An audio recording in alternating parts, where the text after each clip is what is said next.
नमस्कार मंडळी, मी ना माझ्या बाजरीच्या सूपची रेसिपी शेअर करणार आहे. मला एक कमेंट आली होती, तर आपल्याला काय काय सामान पाहिजे ते तुम्हाला सांगते. तर आधी आपल्याला पाहिजे मध, पनीर ऑप्शनल आहे, नंतर कोथिंबीर पाहिजे, पाणी पाहिजे, दूध पाहिजे, बाजरीचं पीठ मेन इन्ग्रेडियंट, मग तूप, नंतर भिजलेले तांदूळ आणि जिरं, हे आपल्याला गोष्टी पाहिजे. पनीर ऑप्शनल आहे, नसलं तरी चालेल, मला आवडतं म्हणून मी टाकते.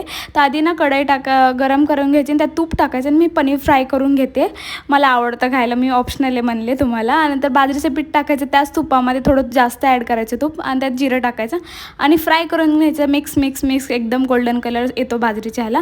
तर पाणी टाकायचं आणि एकदम मिक्स करून घ्यायचं. मग त्यामध्ये दूध टाकायचं, नंतर तांदूळ टाकायचे भिजलेले, मीठ टाकायचं आपल्या टेस्टनुसार आणि मध नसलं तर आपण गूळ पण टाकू शकतो आणि साखर पण टाकू शकतो. आणि त्यातच ही कोथिंबीरवरनं पनीर पण आणि मी घट्ट असं थोडं दिसतं शिजल्यानंतर नंतर काढून घ्यायचं आणि एन्जॉय करायचं. कशी वाटते रेसिपी नक्की कमेंटमध्ये सांगा. नमस्कार